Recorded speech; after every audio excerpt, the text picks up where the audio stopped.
성경에 맞죠? 어린 자. 옛날 성경을 외운 걸로 또 써가지고 또 저렇게 적어놨네요. 어린 자. 네, 큰 자가 어린 자를 섬기리라. 중위 선생님 바꿀 수 있으면 좀 바꿔주세요. 어린 자. 작은 자 말고 어린 자. 네, 아브라함이 죽음에 대해, 아브라함의 죽음에 대해 말씀한 이후에 이제 이삭의 이야기가 본격적으로 펼쳐지고 있습니다. 잠깐 퀴즈. 지금 아브라함이 살아있을까요? 죽어있을까요? 이삭이 아들을 낳는 이때. 살아있을까요? 죽어있을까요? 살아있어? 몇 살인데? 60살? 어? 100. 아브라함 몇 살이에요? 지금? 아브라함 몇 살에 이삭을 낳았어요? 100살. 그러면은 이삭이 지금 몇 살이라고 써? 60세. 그럼 아브라함 몇 살?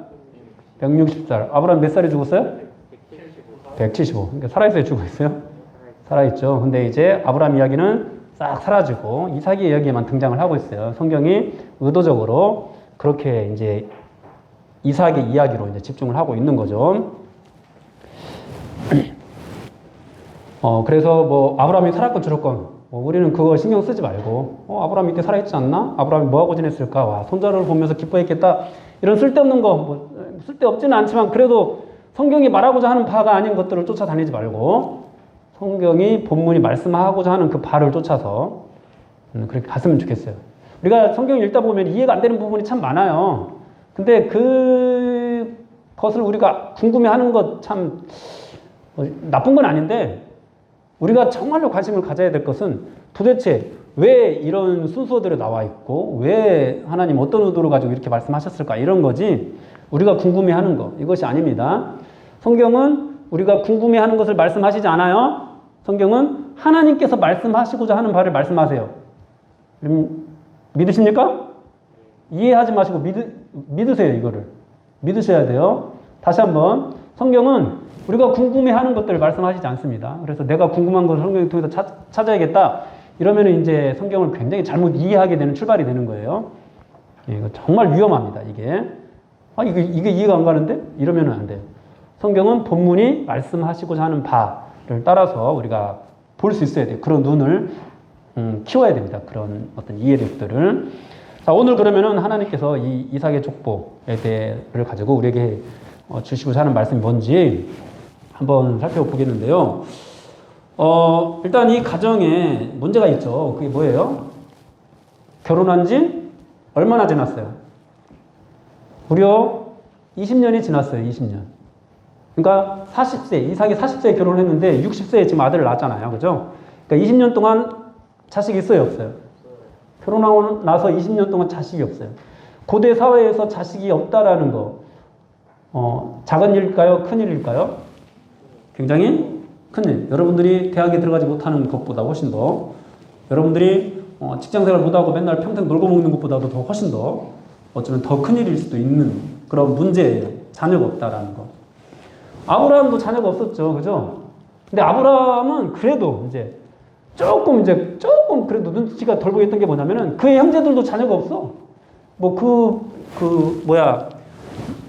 그 롯을 낳았던 형제는 일찍 죽었고 다른 형제들도 자식이 없어. 그런데 이삭은 좀 달랐어요. 같은 그런 어머니로부터 나온 자식은 없었지만 아브라함의 자녀들이 많이 있었잖아요. 이스마엘도 있고 또 그두라였나요? 아무튼 그 소생들도 있고. 근데 우리가 이 앞에 그 족보들이 다 나와 있거든요. 그러니까 그 사람들은 자녀를 낳았다는 거야, 못 낳았다는 거야? 자녀를 낳았다는 거야. 언약의 후계자는 누군데? 아브라함의 모든 이 재산을 물려받은 사람이 누군데? 이삭인데, 그러니까 내 씨를 통해서 천하 만민이 복을 받을 것이라는 이 언약의 계승자는 이삭인데 이삭만 자녀를 낳지 못하고 있어요. 큰일이에요? 작은 일이에요? 굉장히 큰일이죠. 얼마나 부끄럽겠어요. 내가 언약의 계승자인데, 내가 여기 장자권을 가지고 있는 사람인데 굉장히 큰 문제였죠. 그래서 이제 21절에 보니까 이삭이 그의 아내가 임신하지 못함으로 그를 위하여 여호와께 간구하매 이렇게 말씀을 하고 있어요. 이삭은 기도의 사람이었어요. 앞에서 이제 이삭이 리브가를 기다릴 때 뭐 하고 있었다 그랬어요? 묵상하고 있다고 그랬잖아요. 묵상이라는 단어가 거기에 성경에 딱 한 번 나온다고 하잖아요. 그죠? 그러니까 그 묵상이라는 단어 하나로 이삭이 어떤 사람인지를 설명해 주거든요. 묵상하는 사람, 기도하는 사람. 여러분, 이삭은 그의 아내가 임신하지 못하니까 기도했어요. 누구를 위해서? 보니까 그를 위하여. 그가 누구예요? 여기서? 바로 리브가죠. 그러니까 자기가 사실은 뭐 남자 입장에서 남자가 자녀를 낳지 못하는 거잖아요. 자신에게도 부끄러운 일이고 그런 건데 자기를 위해서 기도했다고 하지 않고 이삭 자신을 위해서 기도했다고 하지 않고 그 아내를 위해서 기도했다고 성경이 이렇게 말씀을 하고 있습니다. 이 모든 과정들을 통해서 하나님께서 이 자녀는 기도를 통해서 낳은 자녀라는 것을 우리에게 알려주는데요. 이삭이 기도해서 자녀를 낳았다는 것은 우리에게 기도가 얼마나 중요한지를 가르쳐 줍니다. 여러분 생각해 보세요. 하늘의 별과 같이 바다의 모래알 같이 자녀를 주시겠다고 하신 분이 누구예요? 하나님이세요. 하나님. 그런데 그러면은 하나님이 알아서 자녀를 줘야 될 거 아니야. 그죠? 약속을 했으니까. 약속을 하신 분이 하나님이신데. 그런데 기도를 하고 나서야 자녀를 주세요. 여러분 이것은 우리가 눈여겨봐야 될 대목입니다. 여러분 하나님께서요. 여러분들에게 뭔가를 약속해 주신 것이 있다고 해도 하나님께서는 우리의 기도를 받으시길 원하시는 분이세요. 하나님께서 이런 식의 약속은 없지만은 내가 너를 서울대 보내주겠다. 약속을 하셨다고 해도 우리가 그냥 놀고 먹고 이렇게 그 서울대 가기를 원하시는 것이 아니라 그렇게 약속하신 것을 붙잡고 우리가 기도하기를 원하시는 분이시라는 거죠. 에스겔 말씀 제가 오늘 성경 본문을 PPT에다 안 넣어놔가지고 에스겔 말씀 보면 이런 말씀이 있어요. 그러니까 그 내용이 뭐냐면은 이제 이스라엘 심판을 받았어요. 근데 하나님께서 회복시켜 주신대요. 회복시켜 주신다고 말씀하시면서 뭐라고 말씀하시냐면은 너희 사방에 남은 이방 사람이 나 여호와가 무너진 곳을 건축하며 황폐한 자리에 심은 줄을 알리라.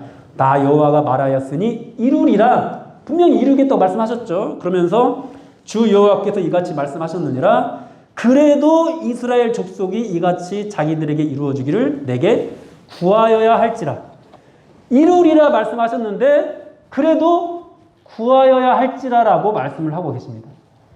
사랑하는 여러분, 하나님께서 우리를 예수 믿는 모든 자들을 구원해 주신다고 약속해 주셨습니다. 할렐루야. 여러분들이 예수님 믿기만 하면 누구나 구원을 받을 수 있어요. 받습니다. 반드시 이루어집니다. 그런데 그 문제를 가지고 우리가 기도를 해야 돼요? 안 해야 돼요? 나의 구원을 위해서 기도를 반드시 하셔야 됩니다. 하나님, 저의 구원을 완성시켜 주십시오.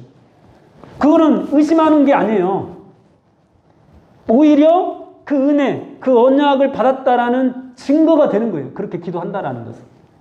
그러니까 하나님 저에게 구원을 허락해 주십시오. 저의 구원을 완성시켜 주십시오. 이런 기도를 하면서 내가 구원 받았는데 이런 기도를 해야 되나? 이런 생각을 할 필요도 없고 오히려 내 안에서 그런 어떤 기도의 제목들, 하나님 제가 여전히 이런 죄악 가운데 있습니다. 하나님 저를 구원하여 주십시오. 저를 불쌍히 여겨 주십시오. 여러분 우리가 정말 이런 기도를 죽는 날까지 하고 있다는 것 이 자체가 오히려 하나님의 은혜를 입었다라는 증거가 될 수 있다는 사실을 명심해야 됩니다. 우리는 많은 경우에 이런 식으로 생각을 해요. 에이, 하나님께서 알아서 잘 해주시겠지. 하나님께서 약속하셨는데 뭘. 하나님은 내 마음의 소리까지도 다, 신음소리까지도 다 들으시는 분인데, 기도하지 않아도, 아니요, 잘못됐어요. 반드시 기도하셔야 돼요. 할렐루야. 여러분 마음에 소원하는 것이 있습니까? 기도하셔야 돼요. 이런 것은 하나님께서 정말로 기뻐하시는 일인데 분명히 이루어 주실 거야? 생각되어지는 거 있으세요? 기도하셔야 돼요. 기도를 통해서 하나님께서 하나님의 뜻을 이루어 가십니다. 그렇게 하나님의 백성들이 하나님이 여호와라는 사실을 알게 해 주세요. 이 에스겔 아까 인용했던 그 말씀 끝에 이런 말씀이 있습니다. 제사 드릴 양 때 곧 예루살렘이 정한 절기의 양무리 같이 황폐한 성읍을 사람의 때로 채우리라. 그리한즉 그들이 나를 여호와인 줄 알리라.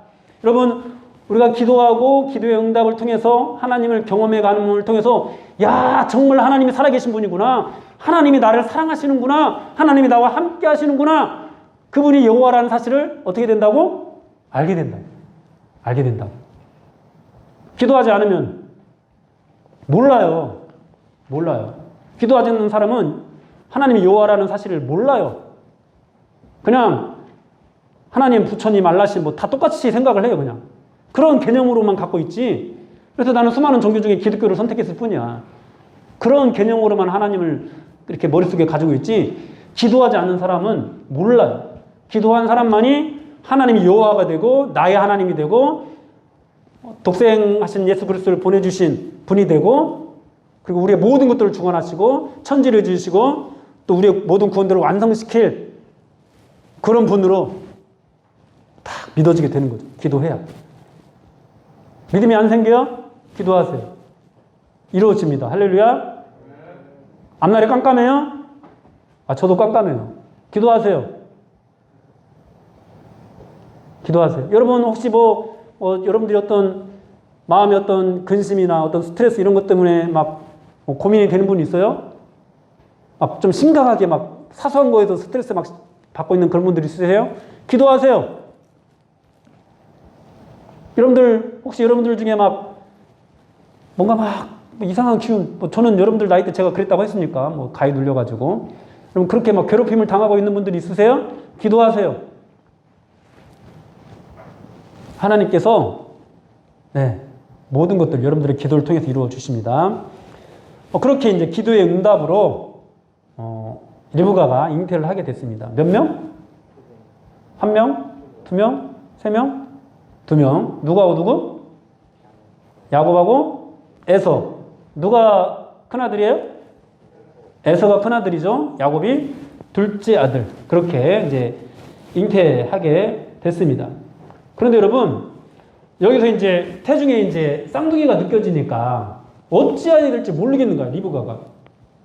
그래서 오늘 22절에서도 말씀하죠. 이럴 경우에는 내가 어찌할꼬 하고 가서 어떻게 했어요? 여호와께 묻자운데, 그러니까 뭔가 둘이 있으니까 뭔가 이제 이럴 경우 이제 어떤 문제를 가지고 이렇게 고민을 했는지 명확하진 않지만 아마 누가 첫째가 돼야 될지, 한 명이 태어나면 그래도 확실하게 이제 어떤 또 이 언약의 계승자로 삼을 건데 어떻게 해야 될지 막 이제 고민이 되는 거죠.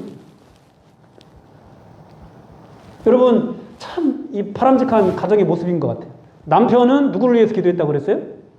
아내를 위해서 기도했죠. 그리고 이 아내는 태중의 아기를 느끼면서 이 자녀들을 위해서 기도했어요.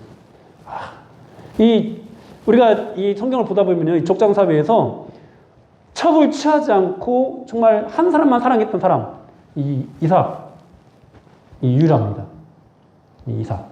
그러니까 참, 정말 가장 바람직한 어떤 남편의 모습이 아니었나, 이 고대 사회에서는, 이 창세기 말씀에서는. 그렇게 아내를 위해서 기도하는 남편, 그리고 자녀를 위해서 기도하는 어머니. 이것이 이제 이삭의 그런 가정의 모습이었어요. 그렇게 이제 여호와께 묻자온데 했는데, 하나님께서 뭐라고 말씀해 주셨어요? 누가 이 언약의 계승자라고? 바로 둘째인 야곱. 그래서 큰 자가 어린 자를 섬기게 될 것이다. 큰 자가 어린 자를 섬기게 될 것이다 라고 말씀을 하고 있습니다. 여러분, 왜 이 첫째인 에서가 아니라 야곱이 언약의 계승자가 되었을까요? 여러분, 이유가 뭐라고 생각해요? 이유가 뭐라고 생각해? 이유가 뭐라고 생각해? 글쎄요. 그러면 이유가 뭔 것 같아? 왜 야곱이 언약의 계승자가 됐을까? 야, 왜 그런 것 같아? 뒤에는 진이, 너 같이 움직여서 너 물어보는 거야. 왜 같이 따라 움직여? 왜 야곱이 언약의 계승자가 됐을까? 에서가 안 되고? 이유가 뭐야? 도대체. 잘 몰라? 뭔 것 같아요, 여러분? 왜 그랬을까요? 이유가 뭘까요? 이유가 뭘까요? 야곱이 에서보다 뛰어나서? 야곱이 에서보다 믿음이 좋아요? 야곱이 에서보다 착해요? 아직 태어나지도 않았잖아. 근데 태어나기도 전부터 하나님께서 뭐라고 정하셨어요? 큰 자가 어린 자를 섬길 것이다 라고 정하셨어요. 여러분, 이제 여기에서 이제 하나님의 예정, 우리가 예정이라는 말을 가끔 사용했죠. 저도 여러분들에게 말을 한 적이 있고, 예정이라는 그런 교리가 나오게 되는 거예요. 이거는 이유가 없어요. 그냥 하나님이 택하신 거예요. 참, 그래서 하나님이 택하시는 것을 통해서 이루어지는 거니까 이걸 참 설명하기도 어렵고, 또 이것이 공격도 굉장히 많이 받아. 그러니까 나의 구원도 다 정해진 거야. 내가 태어나기 전부터. 그럼 어떤 공격을 받게 될까요? 어떤 공격을 받을 것 같아? 구원받을 사람을 하나님이 미리 다 정하셨어요. 어때요? 어떤 생각이 들어요, 여러분들은? 이 교리가 공격을 받는다면 어떤 식으로 사람들이 공격할 것 같아? 생각 한번 해봐. 응? 재혁아, 하나님이 구원받을 사람을 다 정하셨대. 어때?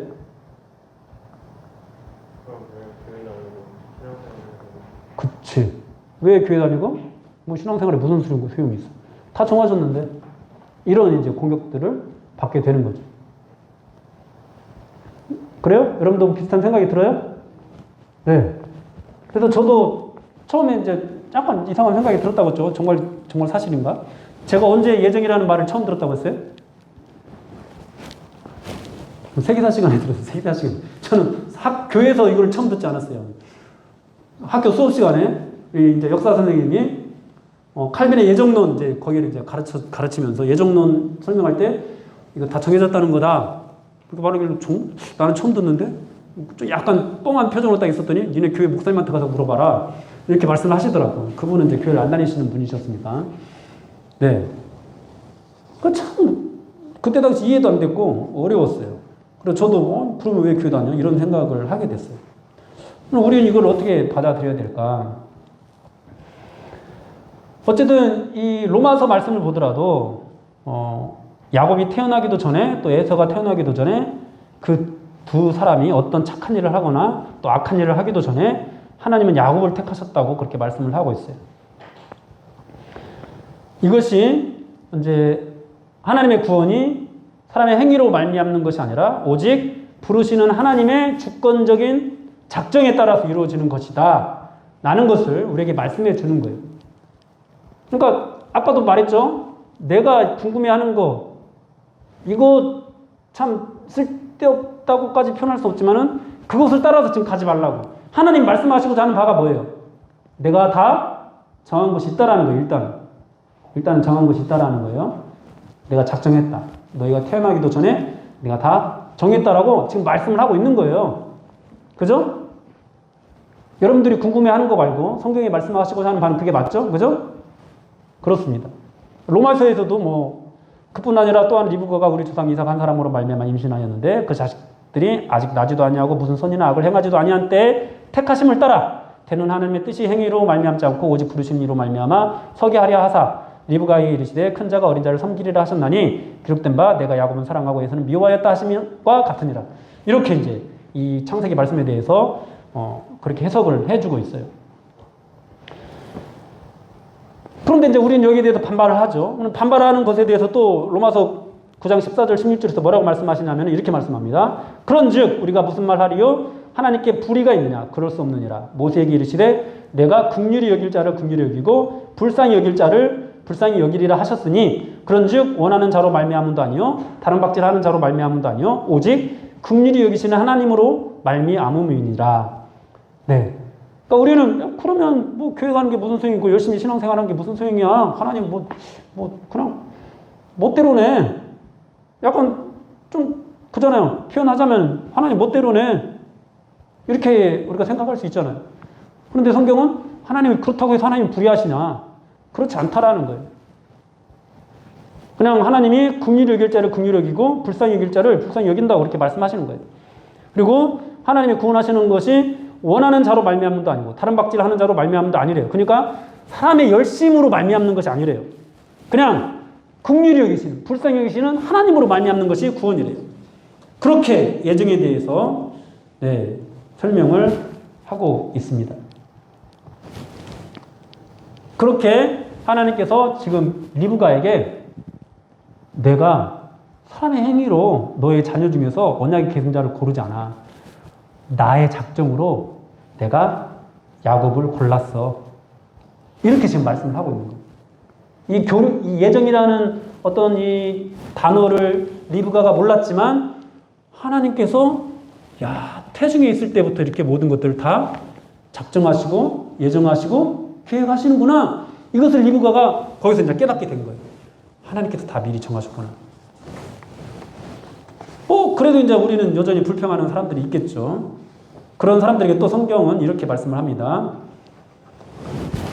로마서에서 계속 말씀을 하세요. 혹 네가 내게 말하기를 그러면 하나님이 어찌하여 허물하시느냐 누가 그 뜻을 대적하느냐 하리니 이 사람아 네가 누구에게 감히 하나님께 반문하느냐 지음을 받은 물건이 지은 자에게 어찌 나를 이같이 만들었느냐 말하겠느냐 토기장이가 진흙 한 덩이로 하나는 귀 있을 그릇을 하나는 천이 있을 그릇을 만들 권한이 없느냐 만일 하나님이 그의 진노를 보이시고 그의 능력을 알게 하고자 하사 멸하기로 준비된 진노의 그릇을 오래 참으심으로 관용하시고 또한 영광 받기로 예비하신 바 국률의 그릇에 대하여 그 영광의 풍성함을 알게 하고자 하셨을지라도 무슨 말을 하리요? 이 그릇은 우리니 곧 유대인 중에서 뿐 아니라 이방인 중에서도 부르신 자니라.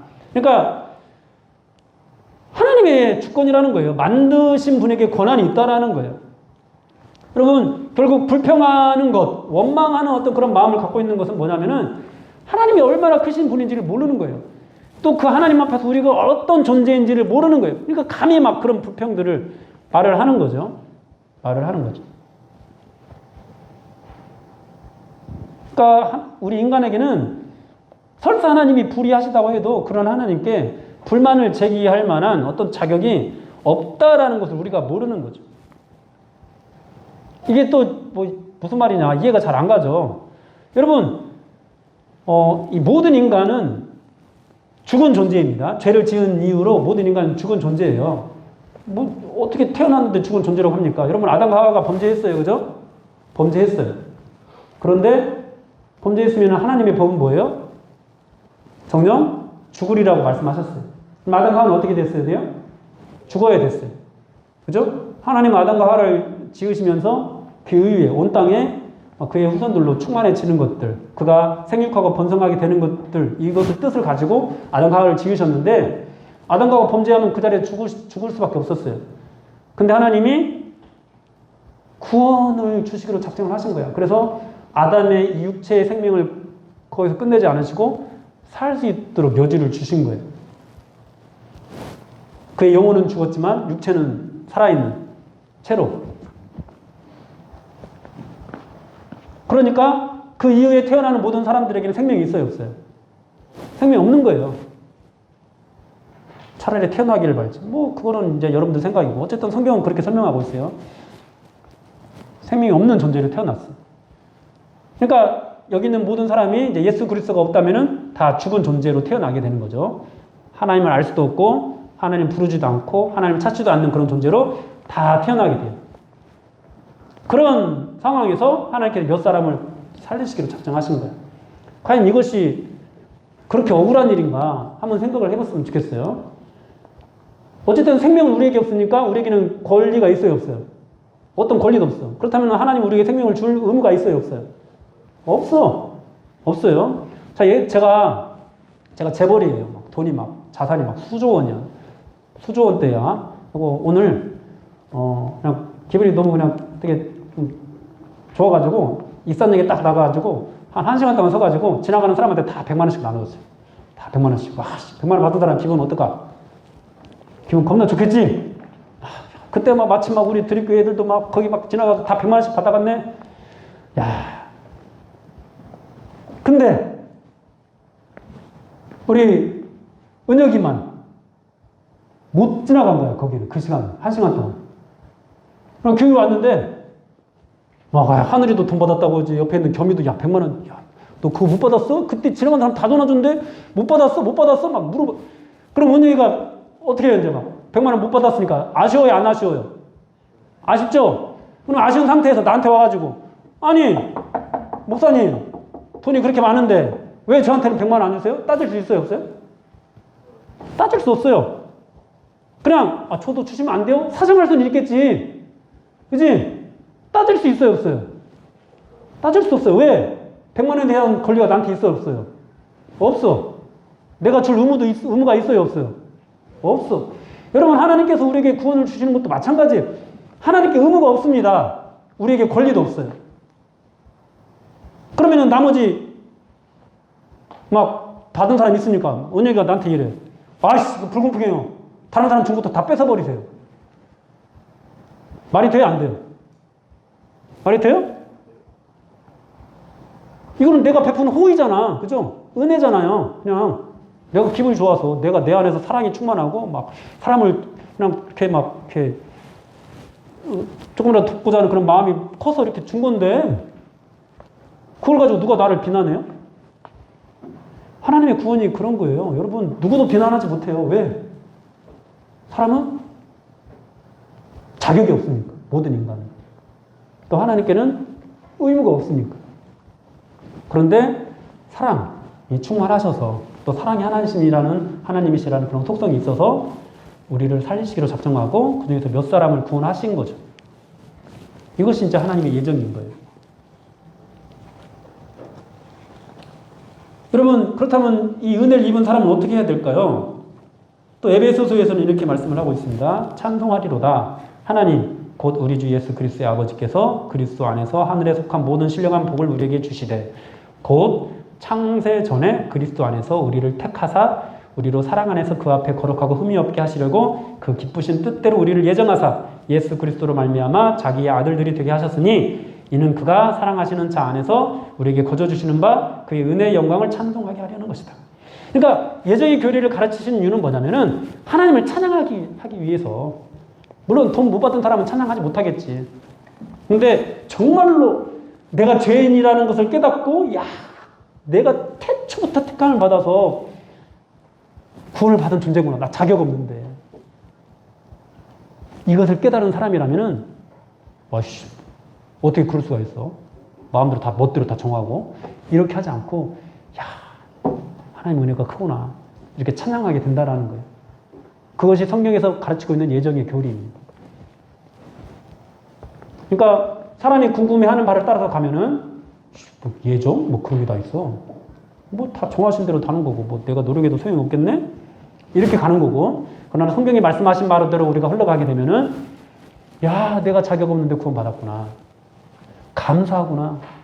하나님을 찬양하게 되고 감사하는 삶을 살게 되는 거죠. 할렐루야. 여러분, 이 예정의 교리, 하나님께서 큰 자가 어린 자를 섬기리라고 말씀하셨던 이 예정의 교리를 성경이 말씀하신 바대로 여러분들이 이해를 하시기를 축원합니다. 그래서 이 나를 택하셨다라는 것, 태초부터 나를 택하셨다는 이 말씀 앞에서 엎드리시고 감사하시고 하나님을 찬양하는 삶을 사십시오. 오늘 베드로후서 1장 10절에서 11절 말씀으로 마무리를 하겠는데요. 그러므로 형제들아 더욱 힘써 너희의 부르심과 택하심을 굳게 하라. 굳게 하라고 말씀하고 있어요. 아까 언약의 계승자로 정하셨다 하더라도 기도를 해야 된다 안 해야 된다? 기도를 해야 된다고 말씀을 드렸죠. 부르심과 택하심을 굳게 하라. 너희가 이것을 행한즉 언제든지 실족하지 아니하리라. 이같이 하면 우리 곧 구주 예수 그리스도의 영원한 나라에 들어감을 넉넉히 너희에게 주시리라. 여러분들에게 있는 이 구원을 여러분들이 굳게 하십시오. 할렐루야. 이미 작정된 거다. 이미 정해진 거다. 뭐 하나님 정하셨으면 뭐 아무것도 안 해도 되겠네. 이것이 아니라 더욱 굳게 하십시오. 기도하시고 말씀도 열심히 묵상하시고 훈련도 열심히 받으시고 정말 할 수 있는 봉사도 열심히 하시고 더욱 여러분들의 구원을 굳게 하시고 여러분들한테 이 예정의 교리가 정말 다 정해졌네 하고 막 여러분들 게을러지게 하거나 뭐 하나님 멋대로네 이렇게 하면서 하나님 앞에 불만을 갖게 하는 그런 교리가 아니라 하나님의 영광을 더욱더 찬양하게 하는 그런 교리로 여러분들에게 이해가 되기를 축원합니다. 우리 찬양하고 기도합시다.